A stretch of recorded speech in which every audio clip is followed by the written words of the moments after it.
परमेश्वर का हम धन्यवाद करते सभी मसीह भाई बहनों को। जय मसीह की। आज का दिन यहोवा ने बनाया है, हम उसमें आनंदित हो। मेरे प्यारों, आइए प्रभु का वचन सुने, अपनी सारी चिंता परेशानियों को प्रभु के हाथ में सौंप दीजिए। क्या जाने प्रभु की दया हो और आप वचन सुनते सुनते भले चंगे हो जाएं।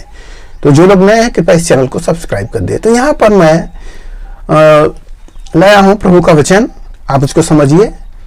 तो यहाँ पर लिखा है कि धनी होने के लिए परिश्रम नहीं करना। तो आखिर क्या करना है?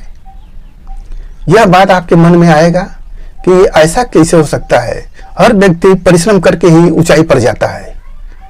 तो यह कैसे कह सकते हैं कि बिना परिश्रम के कुछ प्राप्त हो सकता है? तो यहाँ पर लिखा गया है कि तू धनी होने के लिए परिश्रम मत करना। यह मैं नहीं कह रहा हूं, यहाँ पवित्र वचन कह रहा है। जो आप नीति वचन खोलेंगे अध्याय 23 और वचन 4, यहाँ पर स्पष्ट रूप से लिखा है, धनी होने के लिए परिश्रम न करना, अपनी समझ का भरोसा छोड़ना। स्पष्ट रूप से लिख दिया गया है कि परिश्रम से, लिखा है कि परिश्रम से तो पेट भरता है, परंतु बुद्धि से धन प्राप्त होता है। हालेलुया। तो यहाँ पर अगर कोई व्यक्ति को आप देखेंगे जो धनी होगा आपके गांव में, शहर में, तो धनी होगा तो आप देखेंगे क्या वह आपकी तरह बोझा ढो रहा है? क्या आपकी तरह वो ईटा पत्थर ढो रहा है? क्या कर रहा है वो?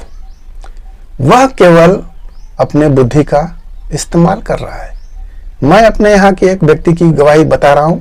एक व्यक्ति था, उसने पहले गाड़ी चलाता था। गाड़ी चलाते चलाते उसने क्या किया, कुछ पैसा जुटा और उसने लगा पहाड़ से पत्थर का टुकड़ा खरीदने, गिट्टी खरीदने, और गिट्टी खरीद कर वो फोन से ही बेच देता था। ऐसे ऐसे करके व्यवसाय बढ़ाकर आज वो अरबों खरबों रुपए का मालिक बन गया। उसके अंदर लगभग हजारों लोग काम करने वाले हो गए और कई हजार गाड़ियां हो गई। तो मेरे प्यारों, यहाँ पर हम उस व्यक्ति को देखते हैं कि अगर वो परिश्रम करता रहता तो कितना आगे बढ़ता, नहीं बढ़ पाता। परंतु उसने किसका इस्तेमाल किया? उसने अपने बुद्धि का इस्तेमाल किया है। तो हम यदि बुद्धि को अगर लगाएंगे तो धन को प्राप्त कर लेंगे। तो जैसे वचन में अभी बोले कि परिश्रम से तो पेट भरता है। अगर हम परिश्रम करेंगे तो हमारी मजदूरी क्या होगी? 200, 300, 400, 500 या 1000। पेट भरेगा, आगे धनी नहीं हो पाएंगे क्योंकि इतनी महंगाई है। क्या कर पाएंगे? आप जुटाएंगे पूरे जीवन के बाद आखिर में खत्म हो जाएगा। तो धनी होने के लिए हमें बुद्धि लगाना होगा, और जब हम बुद्धि लगाएंगे तो बुद्धि के द्वारा बहुत कुछ हो जाएगा। एक खेतिहर को आप देखिए, खेतिहर खेती अगर अकेले कर रहा है तो कितना वो खेती कर पाएगा? 1 बीघा, 1.5 बीघा, 2 बीघा, और जब तक वो मजूरा नहीं लगाएगा उसकी फसल कट नहीं पाएगी। अगर मजूरा न लगावे तो वो बारिश से उसकी फसल नष्ट हो जाएगी, आंधी से उड़ जाएगी।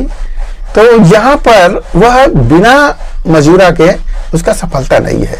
तो हमें भी बुद्धि लगाकर अधिक से अधिक लोगों को जोड़ना चाहिए और अपने आप को धनासेठ हो जाना चाहिए। तो आज के इस वचन से आपको मिल गया होगा कि धनी होने के लिए हमें परिश्रम नहीं करना है और ना ही अपने समझ का सहारा भी लेना है। वहां पर वचन में लिखा है कि तू अपनी समझ का सहारा न लेना, वरन संपूर्ण मन से यहोवा परमेश्वर पर भरोसा रखना और उसी को स्मरण करके अपने सारे काम करना। वही तेरे मार्गों को, जो सफलता की मार्ग है, वही सीधा मार्ग निकालेगा। हालेलुया। मेरे प्यारों, परमेश्वर के वचन को मानो और आगे बढ़ो और सफलता को पालो। आइए आपके लिए हम प्रार्थना करें। मान परमेश्वर, माँ का धन्यवाद करते इस मुसराय आज के दिन में जो ये वचन मिला, जितने सुने प्रभु ने आशीष मिले, घर परिवार में सुख शांति बनी रहे, सभी लोग भले चंगे रहे। धन्यवाद करते हुए प्रार्थना यीशु मसीह के नाम में, आमीन।